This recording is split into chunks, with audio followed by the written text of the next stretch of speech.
Hi everyone, welcome back to the Old Stuff Show. My name is Fred. Last time we looked at the old photos and picture frame collectibles, and each show we're planning to look at a different kind of collectible and inform you, show you some samples, look at values, and have a little bit of information to share. So today we are going to be looking at one kind of ephemera. Ephemera means paper stuff, and it used to be that people would say the world is going to drown in paper, but I think with the digital age this is improving a little bit. So, but people do like to collect paper collectibles, ephemera, and there's all kinds. There's many different varieties of that. We'll spend some time in a couple of programs looking at different types. Today, I'd like to look at the postcard. A postcard is one of the more popular paper collectibles, and these go back to the early 1860s when people discovered that they could write something on a small piece of cardboard and send it to a friend. But the golden age of postcard use was in the early 1900s, somewhere between 1903-4 to 1910. And this was an easy way to communicate, especially at a time when not everyone had access to telephones, and telegraph didn't seem to be as convenient. So the postal service, being good at that time, allowed people to use the postcard as a convenient way to communicate with each other. It was inexpensive as well. So postcards are interesting from two perspectives. One, what's on the back, the writing on the back. If you look at the variety of postcards out there, can chronicle the history of the times and the history of the area. It can also add a great deal of understanding about the family. Often they were talking about family matters on the back of the postcards. Sometimes they're expressing their feelings and their emotions, and also references is being made to events on an ongoing basis.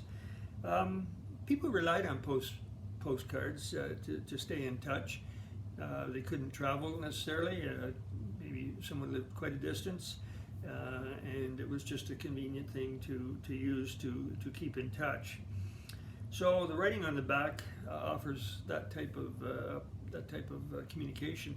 The postmarks, which were the stamps put on the back of the postcards by the post office, gave the date, the time, and the place sent, and this in itself is a collectible for some people, looking at postmarks, looking at places where there were stations that no longer exist, and occasionally postmarks would indicate the presence of special events, fairs, or whatever they would advertise. And so it in itself is quite an interesting collectible. The stamps on the back were common stamps, so in that sense they're not really collectible, because there were so many of them out there. So, but the stamps are interesting. Certainly the ones in the early 1900s, the early Victorian stamps on those postcards.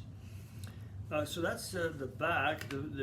On the front, the pictures on the front seem to be the most collectible. That garners the most interest, and is the main reason for the collectible.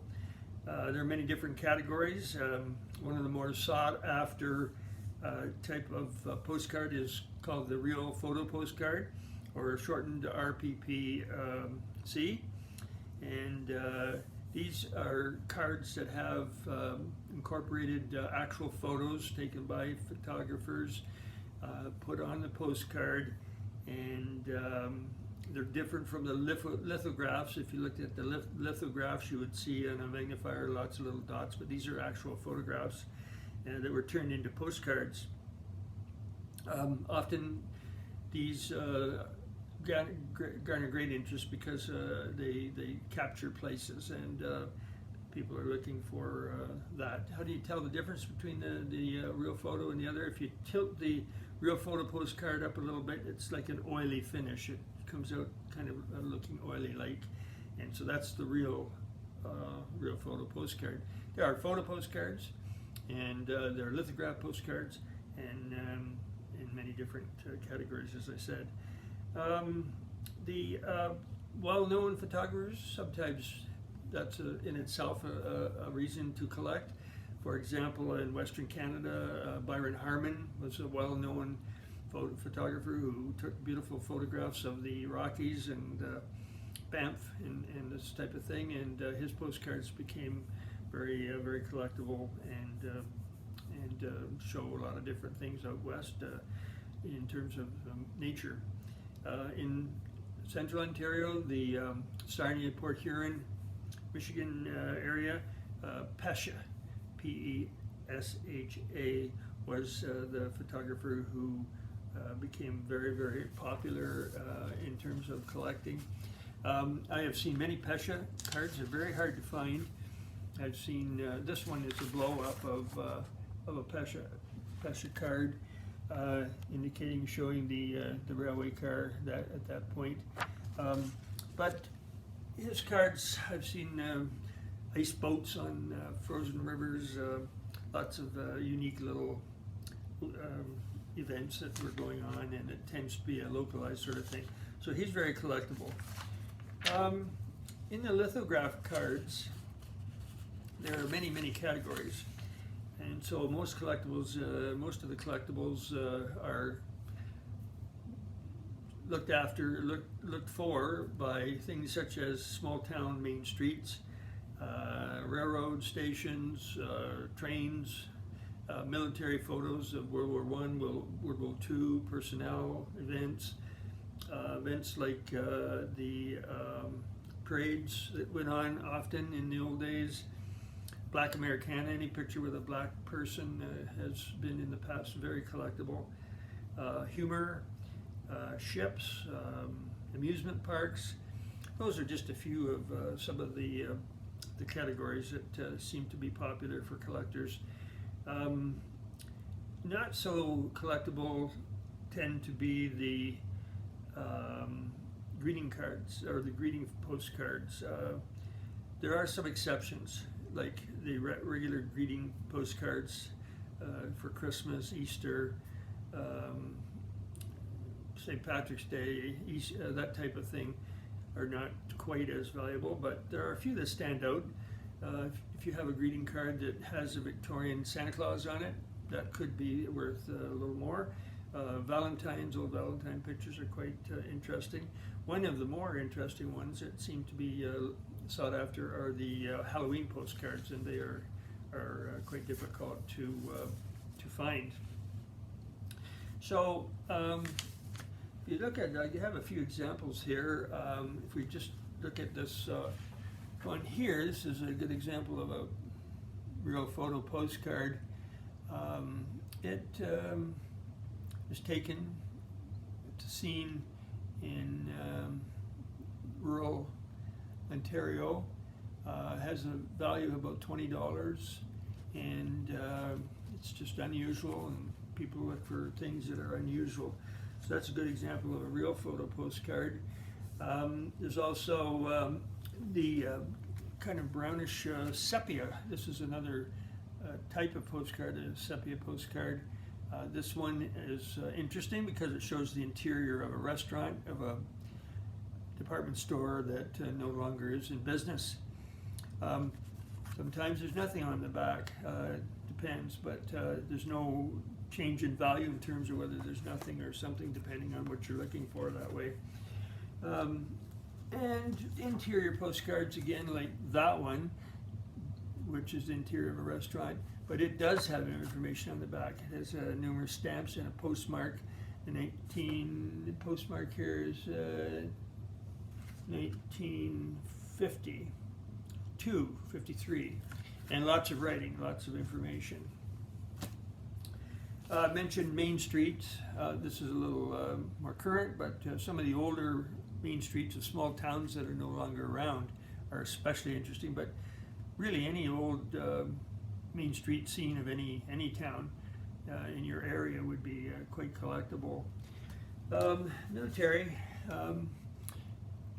First War, Second War military cards were quite collectible and covered a lot of ground, a lot of territory. Again, this is just a postcard with a group of sailors. And individual homes, people like to show off their homes, show their friends, and sometimes they had the photos taken and sent to their friends. Sometimes these were commercially produced, and this would be in the 1920s, 30s era. Mentioned ships. This photo postcard of Great Lakes ships, ocean liner ships are interesting as well. Obviously ones that were well known, the Queen Elizabeth and Queen Mary and ships, ocean liners like that. Titanic, if you found a Titanic postcard, you'd have something worth a fair amount of money. And there are some around, but again, they're quite hard to get. This is a postcard that's quite old. It's 1905, and postcards don't go back too much before 1905 in terms of collecting. You can't tend to find them. And it's a souvenir postcard, and this one was taken of a local church. So not a lot of writing on it, but interesting to say the least. And I said to you too earlier, the amusement parks. It's a merry-go-round in one of the beach amusement parks that was popular just when people were on vacation and they had something that they could send home. And like this type of card, which is very unique, very unusual, shows a bridge and an interesting view. Unusual always works when it comes to collecting. Also, there were postcards came in sets. This one that I'm going to show you here is a set of 6, and its theme is the love between a couple. And so you have 3 on this page, and 3 on the next page, and it just was a fun collectible to look for, and seems to be lots of that type of thing around when you're out and about looking. So where do you find these postcards? I've been to shows doing and collectible shows, and I've seen a couple of dealers who have, they say, 100,000 postcards, all categorized in many different kinds of situations. So there's a lot of collectors out there, and they want to find cards that are well organized and accessible. Also, the flea markets, there's always somebody that has a box of postcards or an album of postcards. Some of them aren't worth very much because they're either too new or they're too common, and so the real collectors are looking for ones that are interesting and older, and the ones that they don't have. So it's interesting to also look at online type of situation. For example, eBay, lots of postcards on eBay, and there you can take your choice, and if there's something that you need, there it is. There are actual postcard shows that you can go to that focus just on the one collectible of postcards. The antique collectible shows themselves have usually a lot of people that have some postcards that are available. Flea markets, auctions, and you know, there are postcard clubs. Like one of the bigger ones is the Toronto Postcard Club. You can join. There's also things like other people who collect that you can contact and stay in touch, and you can trade and buy from each other. So again, it's going out there looking, it's the hunt, and finding something that you think would be interesting to add to your collection or to somebody else's collection. As far as values, the average postcard really isn't worth a lot, $2, $3, $4. But the ones that people are really looking for, especially like real photo cards, you're getting into the $10 and up range.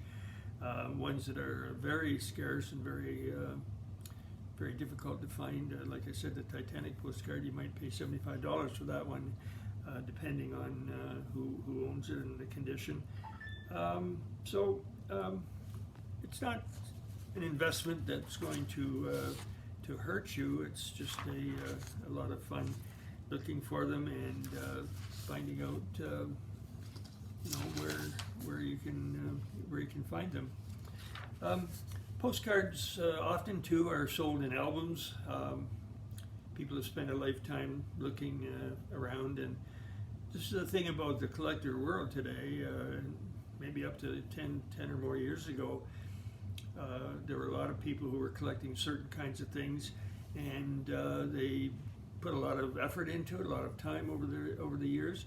They've gotten old, and they decided they don't want it anymore. Their children don't want it, so they're willing to sell. So the market isn't as big, and there's not as much demand as there was even 10 years ago for postcards.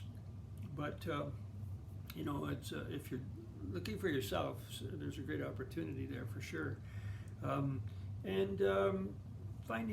Finding albums is one thing. Finding individual cards is another. I used to have some fun when I went to outside of my own country. I'd take some postcards with me to that country, and often I got enough money from somebody to pay for my lunch. So it was kind of fun because they weren't postcards that I wanted. The hardest time I had was when I went over to France and I took some French postcards over. He didn't speak English, I didn't speak French, and somehow through sign language we managed to strike a deal. But that was fun. So yes, postcards are international. No matter where you go in the world, you'll find people there collecting and buying and selling postcards. So it's a great investment, great amount of fun, and I encourage people to think about getting into that type of thing. Ephemera is such a large category of paper collectibles that you really have to break it down and focus on one thing, and then within that collectible you want to focus just on one aspect, maybe your own community. I had myself a collection of about 800 plus postcards from my own community, but like a lot of people, I don't tend to want to keep this stuff forever, and so I needed to buy something at the time, and so I sold it to a gentleman, and he was very happy to get it. But I'd spent a lot of time and a lot of effort to get 800 of these. Apparently there's something like 1,200 available, so I thought I'd done pretty well. But don't get tied to it. A lot of people want to leave their collections to their family, but that's another issue. Some of the younger folks just aren't interested in the collectibles that the older folks have worked on over the years. They're not necessarily keen on inheriting it or carrying on. So a lot of people just say, okay, my kids don't want it, I'll cash it in and I'll enjoy the money from what I've been able to gather over the years. People who collect also realize that you don't have a whole bunch of space to store things, and in terms of postcards, they can be stored in albums or in boxes of some sort, organized properly, very easily. So it's not an onerous type of collectible to get into. So that's this show. The last show we talked about old photographs and old picture frames, another two popular categories. Today we've talked about old postcards. It's the tip of the iceberg. There's so much out there, and I have the knowledge and the experience, and I hope to share that with you in the future. I mentioned before that I have a eBay site that a lot of these things are available on. I do sell postcards, photographs, and other type of ephemera on that site. You can look up the moniker, the ID, Lonrem, Lonrem, and you'll see the listings there, and so those are my things. And you're more than welcome to take a look, and if you have questions, there's a way of communicating with me through that site. So happy collecting, and hope you've enjoyed learning some more about this collectible, and I enjoy providing you with that information. And we'll see you again sometime soon with another collectible on the Old Stuff Show. Thank you very much. Good night.